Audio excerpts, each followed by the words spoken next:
Hello guys, welcome back to my channel.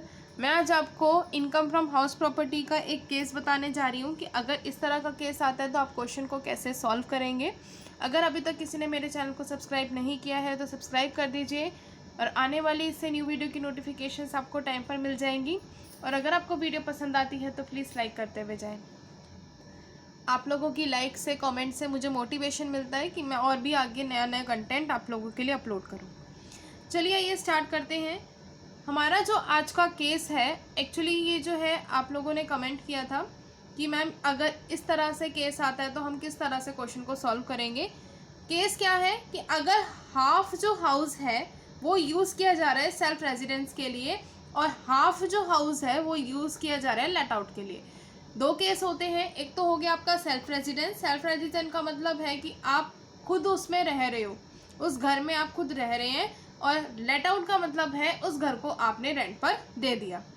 ठीक है, तो हाफ हिस्सा जो है उसमें आप लोग रह रहे हैं और हाफ हिस्सा आपने क्या कर दिया, लेट आउट पर दे दिया, यानी रेंट पर दे दिया।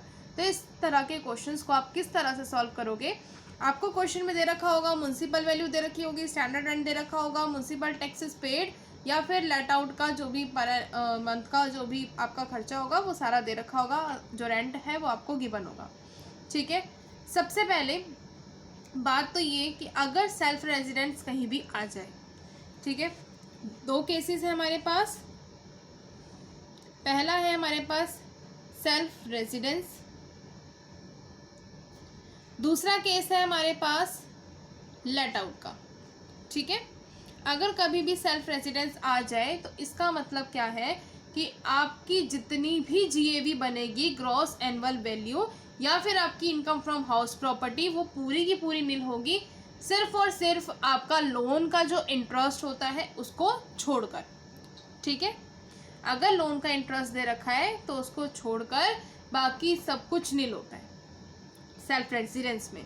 ठीक है, अब देखो हमें सबसे पहले निकालना क्या होता है, यहाँ मैं अभी सॉल्व करके बताती हूँ। नॉर्मल हम लोग नोट्स सॉल्व करेंगे वर्किंग नोट्स में। पहला हमें कैलकुलेट करना होता है GAV, gross annual value. Gross annual value कैसे कैलकुलेट करोगे, एक्सपेक्टेड रेंट और actual rent which ever is greater. Expected rent है या फिर एक्चुअल रेंट है, इनमें से जो भी ग्रेटर होगा वो वाला आपका जीएवी होगा, यानी ग्रॉस एनुअल वैल्यू। अब यहाँ पे एक्सपेक्टेड रेंट किस तरह से कैलकुलेट किया जाता है। एक्सपेक्टेड रेंट के लिए आप लोगों का फॉर्मूला है म्युनिसिपल वैल्यू और आपका फेयर मार्केट वैल्यू या फेयर वैल्यू। ठीक है, म्युनिसिपल वैल्यू या फिर फेयर वैल्यू, या आप कह सकते हैं फेयर रेंट। ठीक है, इनमें से जो ग्रेटर होगा वो आपका एक्सपेक्टेड रेंट होगा। इफ अगर आपको क्वेश्चन के अंदर इफ स्टैंडर्ड रेंट, अगर आपको स्टैंडर्ड रेंट कहीं भी क्वेश्चन में गिवन है तो आप क्या करोगे, ये जो आपका एक्सपेक्टेड रेंट निकल के आएगा, जैसे मान लो मैं इसको बोल देती हूँ कि ये ए निकल के आया। ठीक है, कोई भी वैल्यू है, ए निकल कर आया, और फिर आपने इसको कंपेयर करना है स्टैंडर्ड रेंट से।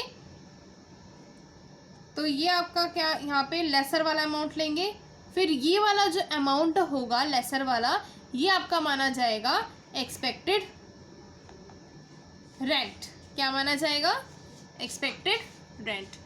अब क्वेश्चन को ध्यान से देखिएगा। हमें दे रखा है म्युनिसिपल वैल्यू 30,000 की, स्टैंडर्ड रेंट 40 का, और म्युनिसिपल टैक्सेस पेड दे रखे हैं 3,000 के, और लेट आउट वाला दे रखा है 3,000 पर एनम। अब लेट आउट वाला क्या हो गया, इसका मतलब हम क्या कहेंगे, इसको एक्चुअल रेंट, जो भी उसको एक्चुअल रेंट रिसीव्ड हो रहा है। मैं मान लेती हूँ कि मिस्टर एक्स पर्सन है, इनको ये वाली चीज़ें सारी एक्चुअल रेंट रिसीव्ड हो रहा है, और हाफ हाउस वो अपना सेल्फ रेजिडेंट के लिए यूज़ कर रहे हैं, और हाफ जो हाउस है वो यूज़ कर रहे हैं लेट आउट के लिए, यानी किसी को किराए पे उन्होंने दे दिया। अब आपने क्या करना है, सबसे पहले आप क्या करेंगे, जीएवी को कैलकुलेट करेंगे। जीएवी कैलकुलेट करने के लिए मैंने अभी आपको फॉर्मूला बताया था, एक्सपेक्टेड रेंट और आपका एक्चुअल रेंट। ठीक है, यही होता है। अब एक्सपेक्टेड रेंट कैलकुलेट करो। एक्सपेक्टेड रेंट जिसमें क्या होता है, आपकी म्युनिसिपल वैल्यू आती है और फेयर रेंट आता है। क्या आता है, म्युनिसिपल वैल्यू और फेयर रेंट। म्युनिसिपल वैल्यू हमें क्वेश्चन में गिवन है 30,000 और फेयर रेंट हमें गिवन नहीं है, इट मीन्स इट इज 0। ठीक है, अब इसमें से क्या लेना होता है हमें, ग्रेटर वाला। तो ग्रेटर कौन सा है, 30,000। अब इस क्वेश्चन के अंदर आपको स्टैंडर्ड रेंट भी गिवन है जो कि है 40,000 रुपीज़ का। अब स्टैंडर्ड रेंट गिवन है तो हम क्या करेंगे, एक्सपेक्टेड रेंट को दोबारा से कैलकुलेट करेंगे 30,000 और स्टैंडर्ड रेंट इज गिवन 40,000। इनमें से हम क्या लेते हैं, लेसर वाला अमाउंट लेते हैं। इनमें से लेसर क्या है, 30,000 लेसर अमाउंट है। ठीक है, तो हमारा एक्सपेक्टेड रेंट आ गया 30,000 का। अब हमें कैलकुलेट करनी है GAV यानी ग्रॉस एनुअल वैल्यू। अब एक्सपेक्टेड रेंट आप लोगे, ये मैं बिल्कुल आपको डिटेल में बता रही हूँ कि ढंग से आपको समझ आ जाए, पिछला भी और जो मैं न्यू आपको एक तरीके से न्यू तो नहीं है, मैं पहले बता चुकी हूँ, बट फिर भी डाउट था तो वो डाउट मैं क्लियर कर दे रही हूँ। एक्सपेक्टेड रेंट आपका आया बेटा 30,000 रुपीज़ का। अब एक्चुअल रेंट कैलकुलेट करोगे। अब एक्चुअल रेंट हमारा क्या बोला हुआ है कि लेट आउट जो किया हुआ है वो किया हुआ है 3,000 रुपीज़ का। ठीक है, पर month means multiply by 12, 12 3 36,000 rupees आ जाएगा। ठीक है, तो हम यहाँ पे क्या कर देंगे, 36,000 ले लेंगे। अब इसमें क्या लेते हैं, इसमें भी हम लोग ग्रेटर वाला लेते हैं।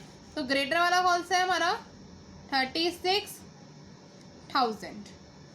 ठीक है, अब हमारी GAV आई बेटा 36,000 रुपीज़ की। उसके बाद अब हमने क्या करना है, अब हमने करना है, यहाँ पर आ जाओ वापस हमारे इस टेबल के ऊपर। टेबल में सबसे पहले हम क्या लिखते हैं, ग्रॉस एनुअल वैल्यू। अब ये वाला पोर्शन हाफ है, ये वाला पोर्शन हाफ है। अब जो जो हम करते जाएंगे उसका क्या करते जाओगे, हाफ हाफ करते जाओगे। ठीक है, ग्रॉस एनुअल वैल्यू हमारी कितने की आई थी, 36,000 रुपीज़ की। अब इसका अगर मैं हाफ करूं तो कितना आ जाएगा,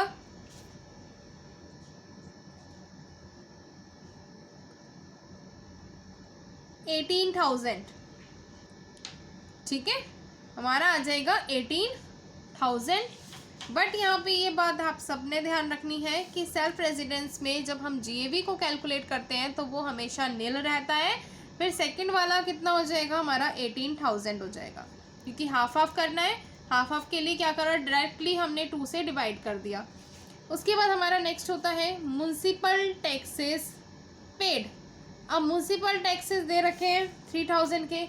अब 3,000 ये म्युनिसिपल टैक्सेस पूरे घर का है, पूरे हाउस प्रॉपर्टी का है, तो इसको भी क्या करोगे, हाफ कर दोगे। हाफ करेंगे तो कितना आ जाएगा, 1,500। तो म्युनिसिपल टैक्सेस पेड यहाँ पे नील हो जाएगा, यहाँ आ जाएगा 1,500 माइनस में। ठीक है, उसके बाद आपका आता है एनुअल वैल्यू। एनुअल वैल्यू में से अब एनुअल वैल्यू यहाँ पे माइनस करेंगे तो हमारी कौन सी आ जाएगी, 16,500 की। ठीक है, अब इसमें हम माइनस करेंगे standard deduction at the rate of 30%। 30% के रेट से स्टैंडर्ड डिडक्शन कैलकुलेट करोगे। 16,500 का 30% कैलकुलेट करेंगे तो हमारा आएगा 4,950। क्या आएगा, 4,950 आ जाएगा। आप कैलकुलेट करके देख सकते हैं। फिर अब हमारा जब हम इसको माइनस करेंगे तो क्या आएगा, 11,550। अब ये जो 11,550 आया ये हमारी आ गई इनकम फ्रॉम HP, मान लो हाउस प्रॉपर्टी। ठीक है, income from HP means income from house property. इस तरह से हम कैलकुलेट करेंगे। अगर कोई भी हाउस जो है हाफ किसी ने अपने रेजिडेंस के लिए ले रखा है तो सब कुछ नील होगा, यहाँ भी नील, यहाँ भी नील। ठीक है, तो ये सारा कितना आ जाएगा, सब नील आ जाएगा। सेल्फ रेजिडेंट के केस में सब कुछ नील होता है, 1% का टैक्स नहीं लगता। बट अगर आप रेंट पर चढ़ाते हैं तो इनकम आपकी हाउस प्रॉपर्टी पर आ जाती है और उसके ऊपर टैक्स भी कैलकुलेट किया जाता है और स्टैंडर्ड डिडक्शन आपको सबको पता है 30% की मिलती है। ठीक है, अगर अभी भी किसी को भी ऐसा लगता है कि ये मुझे समझ में नहीं आया या कुछ भी डाउट है इस चैप्टर से रिलेटेड या इनकम टैक्स के अदर चैप्टर से रिलेटेड, तो आप मुझे कमेंट में बता सकते हैं। तो मैं उस चैप्टर के लिए या उस जो भी आपका डाउट होगा, जिस क्वेश्चन का होगा, उसकी वीडियो मैं बहुत जल्द अपलोड करने की पूरी कोशिश करूँगी। बाकी मैंने जब आपको ये चैप्टर कराया था इनकम फ्रॉम हाउस प्रॉपर्टी, तो उस टाइम पे मैंने आपको 4 केसेस कराए थे। अगर उन 4 केसेस को आपने ढंग से सुना था, ढंग से किया था, तो मुझे नहीं लगता कि आपको कभी भी इनकम फ्रॉम हाउस प्रॉपर्टी के चैप्टर में कोई प्रॉब्लम आएगी। ठीक है, तो जितने भी वो वीडियोस हैं एक बार अच्छे से देख लो, जितने पार्ट्स बने हुए हैं उनको बहुत अच्छे से डीपली देख लो। और अगर आपको लगता है कि आपको नोट्स बनाने की ज़रूरत है तो नोट्स भी अपनी कॉपीज़ में बना लीजिए, आपको ही बेनिफिट मिलेगा। आज के लिए इतना ही, मिलते हैं नेक्स्ट वीडियो में। अगर आपको मेरी वीडियो पसंद आती है तो प्लीज़ लाइक कर दें। आप लाइक करते हैं या कमेंट करते हैं तो इससे मुझे मोटिवेशन मिलता है कि मैं आगे और भी कंटेंट क्रिएट कर सकूं। तो चलिए मिलते हैं हमारी नेक्स्ट वीडियो में। Bye bye.